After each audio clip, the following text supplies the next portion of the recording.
اس سے پہلے بات آپ لوگ جاری رکھتے ہیں، آپ لوگوں نے آپس میں کرنی ہے مشاورت کرنی ہے، ٹھیک ہے نا؟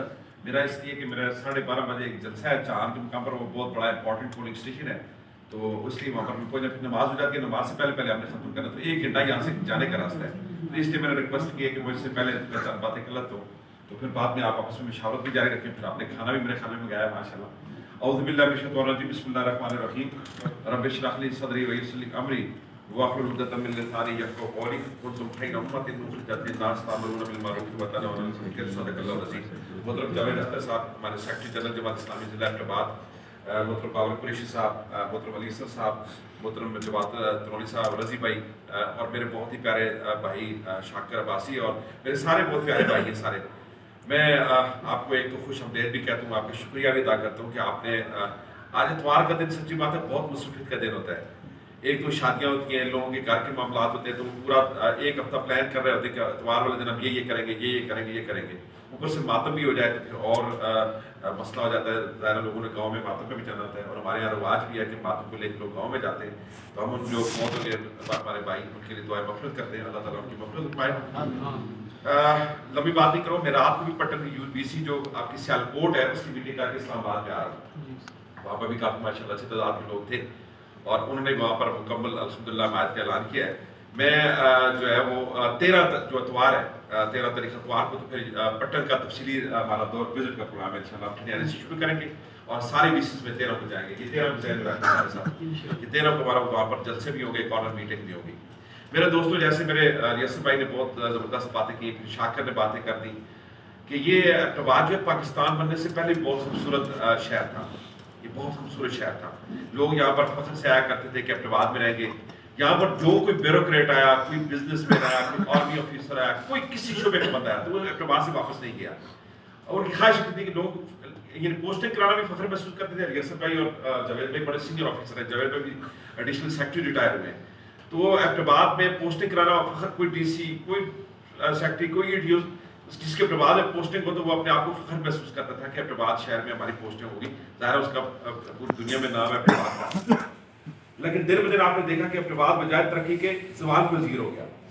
آپ دیکھیں کہ آپ اگر اویلیہ سے اوپر آئیں تو منڈی آج تک جو تقریباً صرف 10 سے 15 منٹ کا راستہ تھا، آپ 2 گھنٹے لگتے ہیں، اس پہ 2 گھنٹے لگتے ہیں، یعنی اتنا زیادہ ایک شارع ریشم جو ہے اس کو ہم ٹھیک نہیں کر سکے۔ پھر آپ سائڈ ایریا میں چلے جائیں تو گندگی کا ڈھیر ایبٹ آباد بن چکا ہے۔ ملک پورہ میں رضی بھائی کے اس نے مجھے بات بتا رہے تھے کہ یہاں جب چھٹی کا ٹائم ہوتا ہے تو یہاں سے ہمارے جب بچے واپس جاتے ہیں تو ہماری خواتین ہمارے گزرنا مشکل ہو جاتا ہے، یہی حال کا ہے، یہی حال جو ہے نا وہ کنج کا ہے، یہی حال ہمارے شفٹ بانڈی کا ہے، یہی حال جو ہے یہ جنگی کے ایریوں کا ہے، گلیاں تنگ، کوئی ٹاؤن پلاننگ نہیں ہے، کوئی ٹاؤن پلاننگ، جس کا جدھر چاہتا ہے دل ادھر گھر بنا لیتا ہے، چاہے روڈ کے اوپر بنا لو، نالیوں کے اوپر بنا لو۔ آپ نے دیکھا کہ پچھلے دنوں یعنی ایبٹ آباد ایک وائز سٹی تھا جہاں پر پانی بھی رکتا تھا، یہ اس طرح ڈرمار بنا ہوا ہے، نالوں میں ڈائریکٹ پانی جاتا تھا، لیکن ظالموں نے، کنٹونمنٹ بورڈ نے اور میونسپل کمیٹی نے رشوت لے کے، رشوت کھا کے ٹائم پلان ختم کر دی اور نالوں کے اوپر قبضہ کر لیا اور پانی آیا تو آپ نے دیکھا کتنا لوگوں کا نقصان ہوا۔ آپ ادھر گڑیا میں چلے جائیں یا نیچے پچھلے دوسرے علاقے میں چلے جائیں، گزر نہیں سکتے، ایک گاڑی چل جائے، جنازہ ہوتا ہے، اللہ جانتا ہے ہم جنازے میں جاتے ہیں، گاڑی لے جائیں واپس آنے کے لیے پھر 1-2 گھنٹے انتظار کرنا پڑتا ہے، پھر کئی یعنی 1 کلومیٹر دور گاڑیاں کھڑے کرتے ہیں۔ اس کا کون ذمہ دار ہے؟ اس کا کون ذمہ دار؟ میرے دوستوں یہ ووٹر ذمہ دار ہے، میں اور کسی کو ذمہ دار نہیں لاتا۔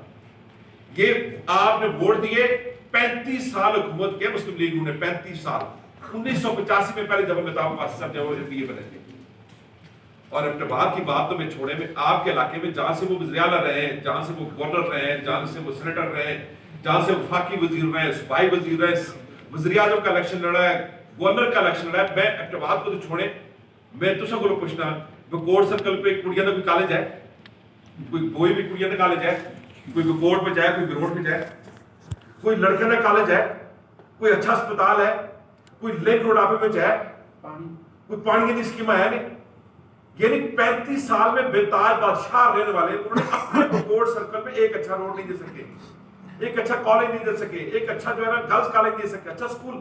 میں بیروٹ سکول میں گیا، اللہ جانتا ہے بیروٹ سکول جو ہائی سکول ہے، بیروٹ کتنا تھک آباد پاپولیشن کا علاقہ ہے، اس سکول میں جب اندر گیا تو میں سوچ رہا تھا کہ کسی غار میں چلا گیا، کسی غار میں چلا گیا، یعنی اس کے اندر جو جالے اور اس کی دیواریں گری ہوئی اور اس کا جو ہے فرنیچر ٹوٹا ہوا، یہ اتنا امپورٹنٹ گاؤں جو ہے وہ پھر روڈ، اس کے اسکول کا یاد ہے کہ جیسے کسی میں بکریوں کے باڑے میں آ گیا، بکریوں کے باڑا بھی لوگ صاف کرتے ہیں اور اس کی دیواریں بھی، یعنی یہ ان کی حالت ہے. اس اپٹیباد شہر کو انہوں نے دعا برباد کر دیا، کچرا کنڈی بنا دیا. یہ کون ذمہ دار ہے؟ ووٹر جنہوں نے ان کو یہاں پر بٹھایا ہے، ہر عہدہ ان کو دیا ہے. لیکن مجھے بتا دیں انہوں نے اپٹیباد میں کوئی میگا اسکیم لگائی ہے؟ کوئی ایک روڈ بھی نہیں، رنگ روڈ کی میں بات نہیں کرتا کہ رنگ روڈ اپٹیباد کے بنا دیتے. یہ ایک انٹرچینج نہیں لے سکے. 13 سے 18 تک کی حکومت تھی اور اپٹیباد کو موٹر وے تو فائدہ ہے. اب یہ والا فائدہ کیا منصرے والا فائدہ اپٹیباد ہے، اس موٹر وے کا کوئی فائدہ نہیں. ایک رنگ روڈ یہ نہیں لے سکے. اور پچھلے 8 سالوں میں بلا شرکت گار اس طرح پی ٹی آئی کی حکومت ہے، انہوں نے اپٹیباد کے لیے کچھ نہیں کیا. اس نے میرے دوستوں اپنے آپ کے ووٹوں کی وجہ سے یہ جیتتے ہیں، آپ کے ووٹوں کی وجہ سے یہ جا کر اقتدار بیٹھتے ہیں. اس لیے میں کہتا ہوتا ہوں کہ یہ ووٹ صدقہ جاریہ بھی ہے اور ووٹ گناہ جاریہ بھی ہے. غور سے سنیں، بڑی امپورٹنٹ بات ہے. امجد بھائی آج آگے، یہ ووٹ کا تعلق آپ کی آخرت کے ساتھ ہے. آپ ووٹ دیتے ہیں، اس چیئر پہ جو بیٹھتا ہے، اس چیئر پہ جو بیٹھتا ہے وہ جتنی کرپشن کرے گا، چوریاں کرے گا، دہلیاں کرے گا، آپ کی امانتوں میں خیانت کرے گا، تو سارا گناہ آپ کو ملتا رہے گا، کیونکہ آپ کے ووٹ کی اس وجہ سے یہاں بیٹھتا. اور آپ کے ووٹ کی وجہ سے جو یہاں بیٹھے گا آپ کی امانتوں کی حفاظت کرے گا، آپ کی امانتیں آپ پر آ کے لٹائے گا، جتنے نیکی کا کام کرے گا سارا ثواب آپ کو ملتا رہے گا. اس لیے کیوں لوگوں کی دنیا بنانے کے لیے اپنی آخرت خراب کرتے ہو میرے بھائی؟ کیوں یہ خراب کرتے ہو، یہ اپنی آخرت خراب کرتے ہو؟ یہ صورتحال ہے. ہمارے پی ٹی آئی کی جو گورنمنٹ ہے، عمران خان نے وعدہ کیا تھا میں 1 کروڑ نوکریاں دوں گا. تو سب پٹن نے میرے خیال 100-150 زیادہ بھرتی ہو گیا، اسی 50 لاکھ گھر بناؤں گا تو سب 40-50 کار پڑ گئے. کہاں میں مدینہ کی اسلامی ریاست بناؤں گا. اس مدینہ کی اسلامی ریاست کا نام لے کے ایسی قانون سازی کیا جو کافر بھی نہیں کرتے. کافر ملکوں میں بھی یہ کہیں قانون نہیں ہے کہ 18 سال سے زائد کم عمر کا بندہ کوئی مسلمان نہیں ہو سکتا. وہاں زیادہ لوگ مسلمانوں نے پابندی لگاتا ہے، اس نے پابندی لگانے کی کوشش کی ہے. اس نے کہا ہے کہ ایسی قانون سازی کی اللہ جانتا ہے. آپ تصور نہیں کر سکتے کہ کوئی لڑکا ہے، کوئی لڑکی پڑھنا چاہے، اس کی خواہش آ جولے کہ میں لڑکی پڑھ سا، وہ جو ہے ناظرہ دفتر میں جو لڑکی پڑھتی ہے. کوئی کڑی جادک پڑھنا چاہے، اپنی خواہش کا اظہار کرے، میں جو جنانہ میں جادک پڑھنا چاہتی ہے، کپڑے میں کڑی جادک جیسے کرنی ہے، ناظرہ دفتر میں جو ہے اس جنم راسوس ہوں. یعنی اللہ کی تقدیر میں، اللہ کی قدرت میں یہ مداخلت کرنے کی کوشش کی ہے کہ لڑکی لڑکا بن سکتا ہے اور لڑکی لڑکا بن سکتا ہے. یہ قانون بنا اسمبلی میں انہوں نے پیش کیا ہے. جماعت اسلامی کے سینیٹر مشتاق احمد خان صاحب ڈٹ کے، قومی اسمبلی میں عبداللہ چترالی جماعت اسلامی کے ڈٹ کے انہوں نے کہا کہ ہم اس ایوان کو آگ لگا دیں گے اگر آپ نے ایسا کی. یہ تو اللہ کے ساتھ جنگ ہے.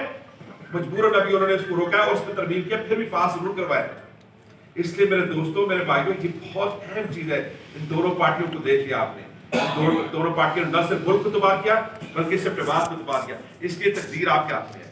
اس لیے 31 مارچ کو آپ نے فیصلہ کرنا ہے کہ اس اپٹیباد کا کیا کرنا ہے. میرا اللہ جانتا ہے کہ میں شوق سے اس الیکشن میں نہیں آؤں، میں اس ملک کے لیے آیا ہوں، میں اس شہر کے لیے آیا ہوں. مجھے جماعت نے حکم کیا کہ اس شہر کو ٹھیک کرنا ہے. اور ہماری روایت ہے، کراچی کے اندر نعمت اللہ صاحب کراچی میں میئر بنے، کراچی تباہ حال تھا، کراچی اندھیروں میں ڈوب چکا تھا، کراچی کچرا کنڈی بن گیا.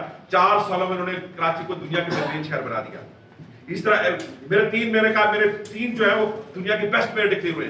احمد نژاد تہران کا اور ترکی کا طیب اردگان، جس نے استنبول کو ٹوٹے ہوئے شہر کو دنیا کا دوبارہ جدید ترین شہر بنا دیا. اس لیے میں نے اپنا منشور رکھا ہے کہ 31 مارچ کو اگر ترازو جیت جاتا ہے انشاءاللہ، ترازو جیتے گا تو میں اپٹیباد کو استنبول جیسا خوبصورت شہر بناؤں گا انشاءاللہ. اپٹیباد کے ارد گرد اس کا ایک روڈ بناؤں گا انشاءاللہ. انٹرچینج لانے کی کوشش کروں گا انشاءاللہ. اس کی جو سیوریج کا نظام ہے اس کو ٹھیک کروں گا. اس کی جو پانی جو بنیادی مسئلہ اتنا گندا ہے، میں کئی روزانہ مثال دیتا ہوں. یہ میں پچھلے سال سلاڑ گیا، مجھے لوگوں نے بتایا کہ وہاں پانی سے خون بہ رہا ہے، پانی کا رنگ چینج ہو گیا، بدبو آ رہی ہے. 3 دنوں سے لوگ پانی پی رہے ہیں. جب میں نے وہاں کے میرے افسروں کو بلایا، پبلک ہیلتھ والوں کو، سیکٹری ہیلتھ کو بھی میں نے ریکویسٹ کی، وہ بھی آ گیا. پتہ چلا 3 دن سے بجلی مری ہوئی، اس میں پڑی ہوئی ہے، پھنسی ہوئی ہے پائپوں میں، اور وہ لوگ پانی پی رہے ہیں. اور نوکر وہ جو ملازم ہے کیا کر رہے ہیں، لوگوں ان کے دفتروں میں جو افسران ہیں اور جو ہمارے سیاستدان ہیں ان کے دفتروں میں نوکری کر رہے ہیں. کوئی یقین وہاں پر پرسانی حال نہیں ہے. ایسا گندا پانی پیتے ہیں ہم. یہ کس کی ذمہ داری ہے؟ یہ اس میئر کی ذمہ داری ہوگی. اس لیے میرے دوستوں، یہ میئر کی بہت امپورٹنٹ سیٹ ہے جس کو آپ ووٹ دے رہے ہیں. تو یہ اپٹیباد کا میئر جو ہے اربوں روپے کی پراپرٹی کا مالک ہوگا. یہ ہمارا سارا جنرل بس اسٹینڈ اور فارا چوک ان کے سارا کمیٹی کا ہے. یہ لنک روڈ تقریباً سارا کمیٹی کا ہے. یہ جو جنار روڈ ہے سارا کمیٹی کا ہے، ملک پورا میں اس کی زمین ہے، نوے شہر میں اربوں روپے کی زمین ہے اس کی. بلی کو گوشت چھوڑنے نہیں گا اس ان پہلے ہی آپ نے ان پراپرٹی پہ قبضہ مافیا نے قبضہ کیا ہوا ہے یا اونے پونے داموں دے رکھا ہے. میں ایک قلم کے نیچے اس کو کسی کو بھی لاٹ کر سکتا ہے. جنگلات ہے ہمارے پاس، معدنیات ہے ہمارے پاس، ٹورزم ہے ہمارے پاس. یہ سارے اگر وسائل اکٹھے کر لے جائے تو اربوں روپے کے وسائل اس ٹاؤن کمیٹی کے پاس آئیں گے انشاءاللہ. یہ سارا پیسہ میرا وعدہ ہے میں آپ پیسہ کروں.